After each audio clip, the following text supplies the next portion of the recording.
जमाने में बुजुर्ग बोलते थे कि एक बकरी 10 रुपए सैकड़े तक का ब्याज पाड़ सकती है। तो बात ये है कि ये अपना 10 गुना अपने को देगी। किसान साथियों नमस्कार, मैं हूं आपका दोस्त सुनील मलिक और आज की इस वीडियो में आपके लिए लेकर के आया हूं आपकी डिमांड के अनुसार गोट फार्मिंग से जुड़ी बहुत ही शानदार जानकारी।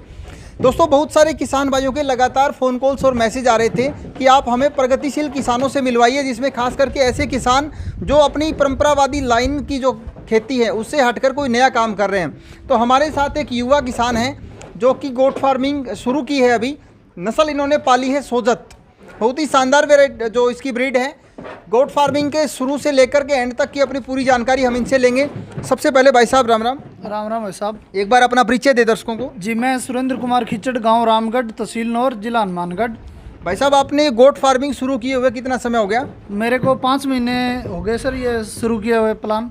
5 महीने से आपने स्टार्ट किया है? हाँ जी। तो आपने कितनी बकरियां शुरू की है अभी जो पालने में? मैंने 32 की यूनिट से शुरू किया है। ये 32 बकरियां हैं अपने पास सोजत की जी, और एक इसका बकरा है, ब्रीडर है अपने पास। यानी 32 बकरी और एक ब्रीडर। हाँ जी। इससे आपने स्टार्ट किया है। आप सबसे पहले एक चीज़ मैं किसान भाइयों को दिखाना चाहूँगा, कोई भी किसान नया काम शुरू करता है तो बजट अपना सबसे अहम होता है, लेकिन किसान भाई दिखावे के चक्कर में आकर के बजट यानी सेड के ऊपर बहुत ज़्यादा खर्चा कर देते हैं और अपना ध्यान जो है, पैसा और ध्यान दोनों चीज़ें हमेशा ब्रीड के ऊपर लगानी चाहिए ताकि आपका जो बिजनेस है वो सफल हो सके। जैसा कि इन किसान भाई ने बनाया है, एक पूरे प्लान के साथ इन्होंने काम शुरू किया है। बजट एक लो कॉस्ट बजट अपना सेड के ऊपर इन्होंने तैयार किया, कोई ज़्यादा खर्चा नहीं लगाया। सबसे अच्छी चीज़ ये है। भाई साहब, जानना चाहूँगा बजट जो आपने सेड तैयार किया है, क्या कुछ खर्चा इस पर आया है? सेड पे और पूरे फाउंडेशन के अंदर अपना 2.5 से 3 लाख रुपए का खर्चा है, जो कि सबसे कम खर्चा है बकरी फार्म के लिए अपना। जी, कितने बाई कितने का एरिया है आपका? ये 80 बाई 60 का एरिया है। 80 बाई 60 का। हाँ, जिसमें अपने अधिकतम कितने पशु आप रख सकते हो? इसके अंदर 200 से 150 से 200 पशु हम रख सकते हैं बकरियां। 150 से 200 पशु तक आराम से रह हाँ जाएंगे। अभी मैं आपसे एक चीज़ जानना चाहूँगा, जैसे आपने ब्रीड चुनी है सोजत, हाँ जी। तो क्या कुछ खास इसमें आपको दिखा तब जाकर आपने, जैसे सिरोही है, बीटल है या फिर इसके अलावा जो दूसरी है उनको आपने नहीं चुना? जी, इनकी एक तो कलर है जो वाइट है जी, और दूसरे के दिल में बैठने वाला कलर है। तो जो भी देखेगा तो देखने में शानदार है। हाँ, देखने में सबसे अच्छी शानदार है। इनके जो चमड़ी है जो गुलाबी कलर की होती है और कान भी गुलाबी कलर के होते हैं, तो ये देखने में थोड़ा एक्टिव लगता है, तो हमने ये चुना है। और इनकी बच्चे देने की क्षमता बढ़िया है और अपने इन्वायरमेंट के अंदर सेट होने में सबसे बेस्ट है ये। हाँ, ये चीज़ एक हमेशा ध्यान रखिए, जैसे अपने क्षेत्र के अनुसार, जैसे राजस्थान, हरियाणा, इनके आसपास के जो बॉर्डर इलाके हैं वहाँ पे कौन सी ब्रीड सूटेबल रहेगी, ज़्यादा तापमान सहन करने की क्षमता है, उसी अनुसार आप ब्रीड का चुनाव करें। जैसे यहाँ पर इससे पहले सिरोही और बीटल नस्ल के कुछ फार्म चल रहे हैं, सक्सेसफुल हैं। हाँ जी। तो आप उनको भी कुछ रखने की सोच रहे हैं ऐसा? जी, अपना बीटल का प्लान है अभी लेके आने का 15 से 20 बकरियां। तो अभी जस्ट 1.5 महीने के अंदर अंदर वो बीटल भी लेके हम आएंगे। जी, यहाँ पर मैं आपसे चीज़ जानना चाहूँगा, जैसे सोजत को आपने चुना है ब्रीडिंग के लिए, हाँ जी, अपना मेन फोकस आपका मीट पर्पज़ है या आगे इसको नस्ल बढ़ाने का है? नहीं, ये ब्रीडिंग का अपना पर्पज़ है और मिल्किंग का पर्पज़ है। जी, एक जो बकरी है दुधारू बकरी कितना दूध दे देती है एक दिन का? जी, ये 2 से 2.5 किलो दूध दे देती है यदि अपने सही मायने में इनकी सेवा करें तो। जैसे फीड डालें और मिनरल मिक्सचर डालें, कैल्शियम डालें, तो वो 2 से 2.5 किलो तक दूध दे सकती है। जी, जैसा आपने अभी बात की फीड को लेकर के, एक जो स्वस्थ वयस्क बकरी है उसको आप डेली फीड के रूप में कितना कुछ दाना दे रहे हैं? इसको 250 ग्राम दाने की रिकमेंडेशन होती है सर, और 250 ग्राम दाना हम दे रहे हैं इनको। और जो ग्वार का नीरा है वो डाल रहे हैं। और 250 ग्राम दाने के अंदर जैसे फीड होती है, एक तो नेचुरल फीड होती है जी, और उसके बाद में बाजरा, कणक, जौ और चने का छिलका, उनको सबको मिक्स करके अपने दलिया बना रखा है, एक वो डालते हैं और फीड डालते हैं। होममेड मिक्सचर अपने यानी हाँ आपने जी, तैयार कर रखी है। हाँ जी। इसके अलावा ड्राई फोडर या सूखे चारे में आप क्या कुछ इनको खिला रहे हैं? ड्राई फोडर के अंदर जी एक तो ग्वार का नीरा और थोड़ा बहुत चने का नीरा डाल रहे हैं। जी, इसके अंदर भी जैसे गर्मी और सर्दी या फिर बरसात का ऐसे सीजन के अनुसार कुछ रहता है? जी, गर्मी सर्दी का इनमें कोई इश्यू नहीं है। बरसात का थोड़ा ध्यान रखना पड़ता है क्योंकि बकरियां सूखा ज़्यादा पसंद करती है। जी। तो इस अब सबसे अहम चीज़ मैं आपसे पूछने जा रहा हूं, जो कि किसी भी किसान भाई को पशु खरीदने से पहले देखनी चाहिए, खास करके गोट फार्मिंग के अंदर वैक्सीनेशन होना बहुत ज़्यादा ज़रूरी है, क्योंकि बकरियों में ऐसे ऐसे रोग आते हैं जिनसे लक्षण दिखाई ना दे, अगर दिखाई दे भी दिए तो पशु को बचाना मुश्किल हो जाता हाँ जी, हाँ है। जी। तो आपसे मैं जानना चाहूँगा, आपने जो स्लॉट ये खरीदा है, कहाँ से आपने लिया और वैक्सीनेशन क्या कुछ इनका रहा? जी, ये सोजत नस्ल है और पाली के सोजत की ब्रीड है ये। जी तो सोजत तहसील है, उसी से उत्पत्ति हुई है उनकी, तो वहाँ से हमने लेके आए थे। और इनके पहले भी वैक्सीन हुई थी, पर अपन ने लाने के बाद पूरी वैक्सीनेशन कर दिया है इनका। जी जैसे ईटी है, पीपीआर है और एफएमडी है, तीनों वैक्सीन करके अपने सब को रखा है। जी। जैसा कि आप खुद एक एलएसए डॉक्टर हैं, जी सर। तो आपको इनको ध्यान रखने को लेकर के कोई एक्स्ट्रा खर्च नहीं करना पड़ता? नहीं, एक्स्ट्रा इनका कोई खर्चा नहीं है सर, कोई इनमें दिक्कत नहीं होती, कोई बीमारी नहीं आती। जब बस ध्यान ये रखना होता है किसान को कि समय समय पर इनकी वैक्सीनेशन करवाएं और डीवर्मिंग करते रहें। जी।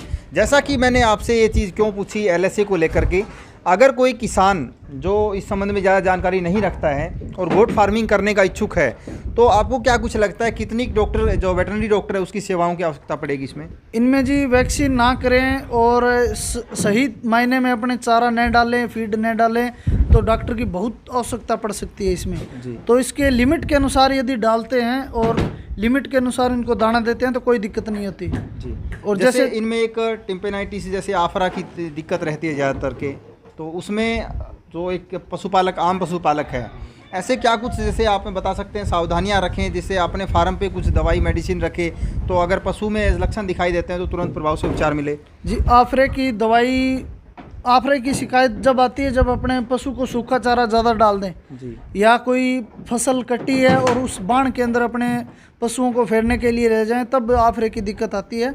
तो उसके लिए मेडिकल लाइन के अंदर तो है ब्लोटोसिल एक दवा आती है, जी। तो वो पशु को आफरा आने के बाद दें। और उसके बाद जैसे वेटनरी, हमारे वेटनरी के अंदर ट्रोकार कैनिला द्वारा आफरा निकाला जाता है। जैसे बकरी का ये लेफ्ट फ्लैंक है, बाईं साइड। हाँ बाईं साइड, तो इसको लेफ्ट फ्लैंक बोलते हैं साइंस भाषा में। तो इसके अंदर ट्रोकार कैनुला या 16 नंबर नीडल डाल के आफरे को निकाला जाता है, यानी गैस जो है वो बाहर निकल जाएगी। और देसी के अंदर अभी थोड़ा अपने फीड डाल रहे हैं तो उसके अंदर नमक डालें, हींग डालें। और जैसे ये अपन ने रखा है नमक, तो इनको पशु खाना खाने के बाद चाटते रहेंगे तो ये आफरे की दिक्कत पशुओं में नहीं आएगी। यानी आपने पहले ही उपचार हो गया एक हाँ तरीके जी, से। ये ठीक है। प्राथमिक है इनके लिए, ये जरूरी होता है टांगने के लिए भी ये इनका। मिनरल मिक्सचर, इसके अलावा और क्या कुछ इसमें ऐसा कुछ है जो प्रावधान बकरियों के जो फार्म के अंदर ही रहे, तो वो पूर्ति होती रहे? मिनरल मिक्सचर में जी अपने तो वैसे डालते हैं, अभी वेटनरी होने के कारण अपने पास आते रहते हैं अलग अलग कंपनियों के, तो वो डालते हैं। पर कैल्शियम के लिए हमने एक अच्छा जुगाड़ बना रखा है। जी। जैसे बुझा हुआ चूना बोलते हैं, कड़ी, कड़ी। जो दीवारों पे सफ़ेदी के काम में ली जाती है, तो उनको हम एक जैसे 10 किलो का बैग है तो उसको खोल के और पानी के अंदर डाल देते हैं, और फिर वो नेत्र के साफ हो जाता है। तो उसके बाद हम बकरियों के जो पानी का फीडर है उसमें डालते हैं, तो उससे पीती है, तो उनमें कैल्शियम की पूर्ति बहुत अधिक मात्रा में पाई जाती है। यानी आप देसी तरीके से कैल्शियम की पूर्ति कर सकते हैं कम खर्च के अंदर। हाँ जी, कम खर्च। अगर बाजार से आप कोई कैल्शियम लेके आते हैं तो लगभग 500 रुपये का खर्चा नॉर्मल है। हाँ जी, लेकिन आप अगर कली का 10 किलो का पैकिंग ले आते हैं तो 70 रुपये का आता है। 70 रुपये का आता है। तो इसके अलावा जैसे मैं आपसे जानना चाहूँगा, आपने सोजत नस्ल को चुना है, एक साल में ब्रीडिंग के लिए अगर रखें तो कितने बच्चे दे सकती है? एक साल के अंदर 2-1.5 साल के अंदर बकरी 2 बार किडिंग करती है। जी। जैसे किडिंग मतलब बच्चे देती है। हाँ, तो मैक्सिमम 2 बच्चे देगी, 2 या 3 बच्चे देती है एक बार में 2 या 3 बच्चे। तो ये मतलब 1.5-2 ब्यांत के अंदर अपने को 4 बच्चे दे देगी। और सबसे अच्छी क्वालिटी के इनके बच्चे होते हैं, ना कोई रोग होता है ना कुछ और। तो सबसे ज़्यादा ध्यान रखने वाली बात होती है ब्रीडर पर। जितना अच्छा हम ब्रीडर लेके आएंगे उतने ही अच्छे बच्चे आएंगे, और उनकी जितने अच्छे बच्चे आएंगे उनकी उतनी अच्छी कीमत होगी। जी। एक और चीज़ मैं जैसे जानना चाहूँगा प्योरिटी को लेकर के, आप थोड़ी पहचान बताएं सोजत की प्योर नस्ल की, क्या कुछ पहचाने हैं? ये जी सबसे प्योर ब्रीड है सोजत की, जिनके पत्ती नुमा और लंबे कान होते हैं, और ये जो कान को पलट के देखते हैं तो ये गुलाबी चमड़ी नज़र आती है। यही इनकी खास मेन पहचान है, और कहीं भी ब्लैक या ब्राउन स्पॉट नहीं है, एकदम प्योर वाइट है। जी। हाँ मेन कैरेक्टर इसका यही है कि जो इसकी चमड़ी है वो गुलाबी रंग की नजर आएगी। हाँ जी, ठीक है, विदाउट स्पॉट पाई जाती है इनके चमड़ी। ठीक है। तो अगर जैसे ब्रीडिंग पर्पज़ की अपने बात कर रहे हैं तो इसका जो बच्चा है पहली बार बॉडी वेट डिपेंड करता है कि ये आगे के लिए तैयार हो। हाँ तो जी। उसमें क्या कुछ इसका बॉडी वेट बढ़ाया जाए उसके लिए आप डाल रहे हैं इसमें एक्स्ट्रा? जैसे हम बच्चों को ज़्यादा कुछ नहीं डालते, बच्चे तो दूध पे रहते हैं जी, और हम इन्हीं को डालते हैं भी। एक्स्ट्रा जो ब्याई हुई बकरियां हैं तो उनको एक साइड लेके उनको फीड ज़्यादा डाल दी और थोड़ा कुछ इनके अंदर चने या कैल्शियम डाल के थोड़ा वो खिलाते हैं तो उसके दूध भी बढ़े और बच्चों के अंदर सब तरह की पूर्ति हो। जी। जैसा एक और चीज़ आपने कही थी, मिल्किंग पर्पज़ के लिए आपने इनको रखा है, तो अगर इसका जो बकरी का दूध है वो आप किस काम में लेते हैं, मार्केट में या और कुछ? हमने ये मिल्किंग पर्पज़ के लिए लेके आए हैं और इनका जो दूध है अभी तो ये बच्चे ही पी रहे हैं, पर जस्ट 6 महीने के अंदर अंदर हम इनकी यूनिट लगाने वाले हैं, दूध की प्रोसेसिंग यूनिट। अच्छा जी। जो अपने कोरोना महामारी और डेंगू मलेरिया के अंदर डॉक्टर सबसे ज़्यादा सजेस्ट बकरी का दूध करते हैं। जी।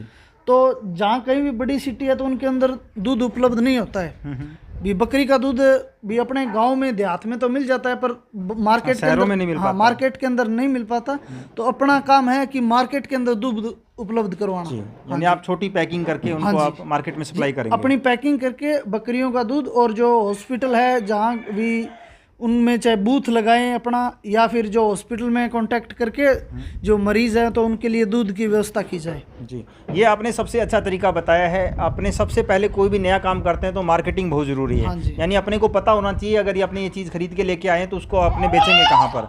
तो आपका यहाँ पे अगर बात करें मीट पर्पज़ से कोई पशु आपको निकालना हो, ऐसा हो तो उसके लिए कुछ? नहीं, मीट पर्पज़ के लिए अपना नहीं है जी, अपना तो ब्रीडिंग के लिए है जी। हाँ, ब्रीडिंग के लिए जी अपने को बच्चे भी लेने हैं बकरियों से और इनका जो दूध निकाल के भी उसको प्रोसेसिंग हाँ, यूनिट में, जैसे शुगर के पेशेंट है, डायबिटीज़ है, कोरोना के अंदर सबसे बेस्ट उनको बोला जाता है, तो इनके लिए हम ये लेके आए हैं और उनको भी मरीजों को दूध मिल सके। अगर कोई भी किसान भाई अपनी वीडियो देख करके गोट फार्मिंग करना चाहे, इस संबंध में कोई ज़्यादा जानकारी आपसे लेना चाहे, आप कॉन्टैक्ट नंबर साझा करेंगे? हाँ जी, हम कॉन्टैक्ट नंबर साझा करेंगे और जो भी किसान भाई करना चाहे तो उनसे शुरू से लेकर लास्ट तक हम पूरा साथ देंगे। जैसे इसके अंदर नाबार्ड की लोन देने की सुविधा है, सब्सिडी मिलती है? हाँ, सब्सिडी मिलती है, तो वो भी हम करवाएंगे। जो मेरे बड़े भाई साहब है doctor Shankarlal Khichar, Bikaner SKRU university में असिस्टेंट प्रोफेसर हैं, तो मैं उनके माध्यम से सभी को एक अच्छा ज्ञान देना पसंद करता हूं कि भी मैं नहीं सभी करें। तो इनके लिए हम हर किसान भाई के साथ है, जो भी करना चाहे तो हम अपने हमसे कांटेक्ट करें और जो भी ब्रीड लेनी हो तो सब उनको दिलवाई जाएगी, आप उपलब्ध करवा दोगे? हाँ उनको? जी। तो जैसे आपने एक चीज़ यहाँ पे नाबार्ड सब्सिडी का जिक्र किया, अगर कोई गोट फार्मिंग करता है तो कितनी कुछ सब्सिडी जो अनुदान है मिल जाता है किसान भाइयों को? वो अलग अलग पे डिपेंड करता है जी। अपने एक एग्रीकल्चर डिपार्टमेंट के अंदर जो यदि 12th एग्रीकल्चर है तो नाबार्ड के द्वारा मैनेज हैदराबाद के द्वारा ट्रेनिंग की जाइए जो agree clinic and agri business के नाम से जानी जाती है। तो वो करने के बाद जो एग्रीकल्चर का छात्र है तो उनको 20 लाख तक अनुदान दिया जाता है जी। डेयरी के लिए, प्रोसेसिंग यूनिट के लिए, गोट फार्मिंग के लिए, और जो भी अपना कोई भी काम करना चाहे तो उसको 20 लाख रुपए दिए जाते हैं जी। तो वो भी हम करवाएंगे। और बीकानेर एग्रीकल्चर यूनिवर्सिटी में ट्रेनिंगें चलती रहती हैं बकरी पालन के, मुर्गी पालन की, तो जो भी छात्र यदि कोई भी ट्रेनिंग करना चाहता है तो हम उनको ट्रेनिंग भी करवाते हैं। और हमारा जी यही प्लान है कि हमारा यहाँ पर सेंटर खोला जाए, भी हम खुद यहाँ ट्रेनिंग करवाएंगे किसानों को जो भी एक अच्छा काम कर सके जी। अगर कोई जैसे ट्रेनिंग लेना चाहिए इस संबंध में बिजनेस शुरू करने से पहले तो कितने दिनों का प्रशिक्षण कार्यक्रम होता है? प्रशिक्षण जी यूनिवर्सिटियों के द्वारा 10 दिन का 15 दिन का ट्रेनिंग होता है और नाबार्ड के थ्रू है जो 2 महीने का ट्रेनिंग है, उनमें रहना खाना पीना सब कुछ फ्री होता है स्टूडेंट के लिए जी। और जो अपने एक तो गंगानगर सेंटर है, एक उदयपुर है जी, तो वहीं अपने मित्र है वही ट्रेनिंग करवाते हैं।